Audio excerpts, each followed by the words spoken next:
Welcome back to the Revenue Cycle Decoded podcast. I'm your host, Gina Cornett, and we are breaking down all things revenue cycle. In today's episode, we are going to talk about managing claim rejections. For new billers and accounts receivable staff, claim rejections can feel like a constant hurdle. Unlike claim denials, which occur after a payer processes the claim rejections are flagged before they are ever reviewed by the payer. They're typically due to errors in formatting, missing information, or invalid data that prevents the claim from being accepted into the payer system. So the good news is claim rejections are 100% preventable with attention to detail and strong processes. In this step-by-step guide, we are going to walk through how to identify and resolve rejected claims, ensure your corrected claims are accepted, and implement strategies to prevent rejections from happening in the first place. So let's get started.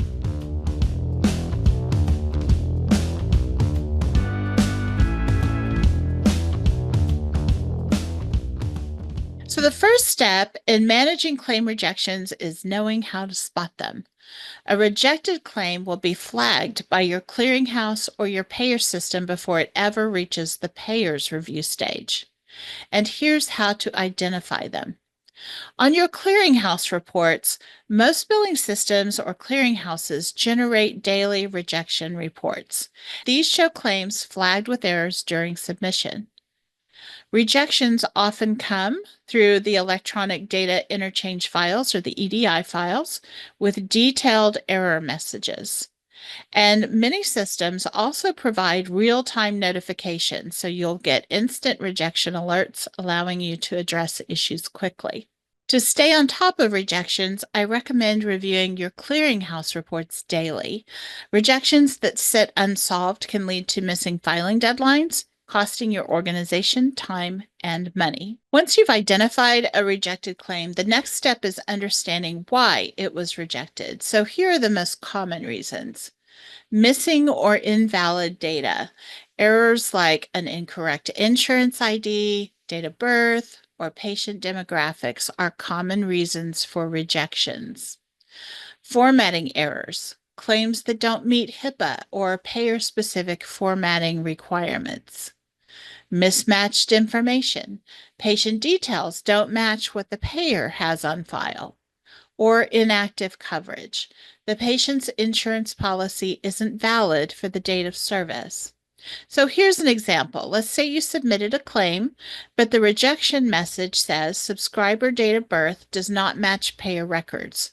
This means the patient's date of birth on the claim doesn't align with what the payer has on file. Fixing this type of error is pretty straightforward, which brings us to our next step, which is how to fix a rejected claim. So fixing a rejected claim requires careful attention to detail. And here's how to do it step by step. First, you need to decode the error message. Look at the rejection code or the message in your clearinghouse or EDI file. For example, it might say invalid insurance ID. And then cross-check the information in your system. Verify the patient details against their insurance card and double-check the eligibility to make sure that the policy was active on the date of service. Then update the claim. Correct the specific issue that was flagged in the rejection. Common fields to update include the patient name, after we've ensured that it matches the insurance card exactly, the date of birth, and the insurance ID number. But there are other fields depending on the rejection reason. And then validate the correction. Run the corrected claim through a claim scrubber to catch any remaining errors, and then resubmit the claim. Use the clearinghouse to submit the corrected claim, ensuring it meets the payer-specific requirements. So here's a real-world example. A claim was rejected because the patient's insurance ID was missing one digit. After verifying the correct ID on the insurance card, you would update the field in your billing software and then run the claim through a scrubber and resubmit. This process ensures that the claim has a much higher chance of being accepted. So now let's talk about some strategies to prevent claim rejections in the first place. Preventing claim rejection starts with strong front-end processes, and here are some strategies to reduce errors. The first is to verify patient information at registration. We always want to confirm the patient's name, date of birth, and insurance details during check-in, and we want to do that every visit, every time. Ask for a copy of the insurance card and enter the details accurately. Data accuracy is extremely important in this step. The second strategy is to check eligibility before submission.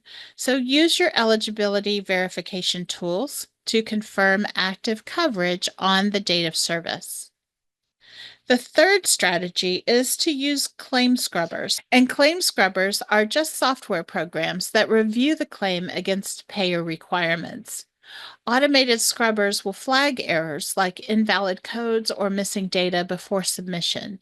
Your scrubber may be customized to match payer-specific requirements. The fourth strategy is to stay updated on payer policies. Payers often update their rules for formatting, coding, and documentation, so regularly review their guidelines to avoid unnecessary rejections. And finally, conduct pre-submission audits. Randomly audit claims to catch common errors and ensure quality before they reach the clearinghouse. And here's a bonus strategy. Educate your front office staff without blame. That's a tricky one. But when we are getting rejections constantly for a specific issue, such as inaccurate data, that's the time to go back to the front office staff and educate them on the why it is so important to enter the data accurately. Taking these steps may feel tedious at first, but they'll save you hours of frustration in the long run. Strong prevention strategies don't just reduce rejections, but they also improve cash flow and they keep patients happy by avoiding billing delays. If you're ready to take your skills to the next level, check out my Front-End Denials Decoded course. This training is designed to help revenue cycle professionals like you master the art of clean claim submission. You'll learn how to prevent front-end errors that lead to rejections and denials, best practices for patient registration and eligibility verification, and how to navigate payer-specific rules with confidence. So click the link below and start streamlining your revenue cycle today. Managing claim rejections doesn't have to be overwhelming.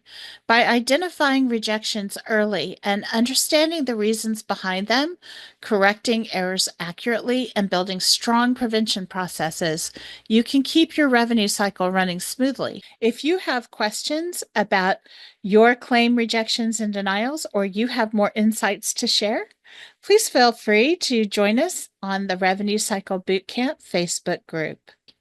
If you found this video helpful, be sure to like, subscribe, and share it with your team. Let's tackle those rejections together. Thanks for watching, and I'll see you in the next video.